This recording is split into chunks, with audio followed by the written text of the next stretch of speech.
लकड़ियों की आग पे बनने वाला सालन और गैस पे बनने वाले सालन में काफ़ी डिफरेंट होता है। इसकी डिटेल मैं आपको आगे वीडियो में बताती हूँ। हम वीडियो को स्टार्ट करते हैं। बिस्मिल्लाहिर्रहमानिर्रहीम। अल्लाह के नाम से शुरू, जो बड़ा ही मेहरबान निहायत रहम करने वाला। इसी प्यारी सी बात के साथ आज की वीडियो को हम शुरू करते हैं। मैं गई हुई थी गाँव, तो गाँव में लोग अक्सर लकड़ियों पे काम करते हैं ना, इस तरीके का जो भी किचन वगैरह का काम होता है वहाँ पे लकड़ियों पे काम किया जाता है। लकड़ियों दूसरे चूल्हे होते हैं।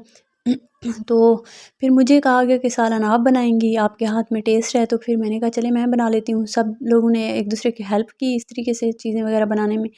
तो चिकन बनाना था, आलू और चिकन का सालन बनाना था। तो फिर यहाँ पे इंग्रेडिएंट आप लोगों के सामने हैं। चीज़ें जितनी होती हैं सालन में वही हैं। आलू, प्याज, टमाटर, हरी मिर्चें और जो लहसुन है और ये खुश्क धनिया होती है उनको कूट लिया था, ठीक है ना। इसका फ्लेवर बहुत ही अलग से आता है। वो देहात में ऐसे ही इसको अच्छे से कूट कर डाला जाता है। तो मैं यहाँ पे जैसे ही प्याज को मैंने घी में ऐड किया, कुकिंग ऑयल ऐड नहीं कर यूज़ नहीं करते थे, वो घी यूज़ करते थे। मैंने जैसे ही इसमें देगची में डाला तो ऊपर कॉल आ गई थी। कॉल की वजह से मेरी अक्सर वीडियो मिस हो गई थी। तो इस वजह से इसके लिए मैं माज़रत करती हूँ। हाफ़ वीडियो है तो मैं आपको बता देती हूँ मैंने उसमें क्या-क्या ऐड किया था। मैंने प्याज को थोड़ा फ्राई किया था लाइट सा। उसके बाद उसमें मैंने जो लहसुन और खुश्क धनिया कूटी थी उसको मैंने ऐड कर लिया। उनको अच्छा सा कलर देना था, यानी कि ज़्यादा तेज़ नहीं। उसके बाद मैंने उसमें टमाटर और हरी मिर्चें ऐड कर दी थी। उसके बाद उनमें स्पाइसेस ऐड किए। स्पाइसेस आम नॉर्मल जो मसाले हैं वो ऐड किए थे, ठीक है ना। उनको अच्छे से भून लिया था। इतना भुना कि टमाटर गल चुके थे। उसके बाद मैंने उसमें चिकन ऐड किया। चिकन ऐड करने के बाद चिकन को काफ़ी फ्राई किया। फ्राई करने के बाद फिर मैंने आलू ऐड किया। आलू जब ऐड किए थे तब कॉल एंड हुई थी। फिर मैंने रिकॉर्डिंग दोबारा से स्टार्ट कर ली थी।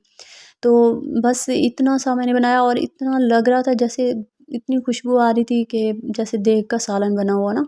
तो इसी वजह से देग के सालन में बहुत ज़्यादा टेस्ट आता है ना, लकड़ियों पे बनाते हैं। तो इसके बाद अच्छे से भुनने के बाद आलू को, चिकन को फिर मैंने एंड पे डाली थी इसमें हाफ़ कप दही। दही भी घर का था, तो दही भी गाँव का बहुत ज़्यादा गाढ़ा सा बनता है। दूध भी खालिस होता है इस वजह से। तो बस यहाँ इन चीज़ों को मैंने अच्छे से भून लिया था। भूनने के बाद इसमें मैंने 1.5 गिलास जितना पानी ऐड किया, क्योंकि इसका शोरबा बनाना था हमने। तो बस यहाँ पे मैंने 1.5 गिलास जितना पानी ऐड किया था उस लास्ट में। तो आप देख सकते हैं माशाल्लाह से कितना प्यारा सा हमारा ये कुक हुआ है ना। हर चीज़ इसकी स्मेल वगैरह बिल्कुल भी नहीं आ रही थी। तो मुझे इसका काफ़ी डिफरेंट लगा कि लकड़ियों पे बनने वाला सालन और यहाँ गैस पे बनने वाले सालन में काफ़ी फ़र्क होता है। बस फिर मैंने ये पानी ऐड किया और इसको लो टू जो मीडियम वाली फ्लेम है, सॉरी मैं गैस वाली उसका बोल रही हूँ, तो यहाँ हल्की फ्लेम थी, नीचे आप देख रहे हैं लकड़ियों वाली, तो उस पे छोड़ दिया था। तो ये बिल्कुल बनकर तैयार हो गई थी माशाल्लाह से, आप देख सकते हैं। फिर मैंने जब कपड़े से है इसका ढक्कन उतारा तो बिल्कुल पक चुका था। तो मैंने हाफ़ चम्मच यहाँ पे ना गरम मसाला ऐड कर दिया। इसके बाद मैंने लास्ट में यहाँ सब्ज़ धनिया और एक अदद हरी मिर्च काट के ऐड कर ली थी। बहुत ही खुशबूदार घर की सब्ज़ धनिया भी, हर चीज़ देसी खालिस वहाँ पे मिलती है गाँव में। तो अच्छे से चम्मच हिलाया, फिर छोड़ दिया। फिर हमारा खाना बनकर रेडी हो चुका था, तो उन्होंने हमें सर्व किया। फिर मैंने टेस्ट किया, फिर मैंने दोबारा से वीडियो भी बनाई थी। तो माशाल्लाह से बहुत ही अच्छा सा बना था। बिल्कुल कोई फ़र्क नहीं था देग के सालन में और इस सालन में। देख सकते हैं कोई प्याज वगैरह ऊपर से नहीं तैर रहे थे। बहुत ही अच्छे से मसाला बनकर तैयार हुआ था। तो सब लोगों ने बहुत तारीफ़ की कि बहुत ही अच्छा बना है ना।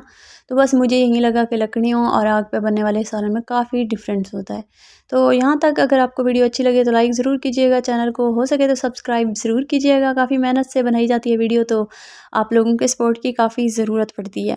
इसी के साथ ही मुझे दीजिए इजाज़त। दुआओं में याद रखिएगा, अपना बहुत सारा ख़्याल रखिएगा, अपने से ज़्यादा अपने चाहने वालों का भी बहुत ख़्याल रखिएगा। तो मिलते हैं नेक्स्ट वीडियो में, तब तक के लिए अल्लाह हाफ़िज़।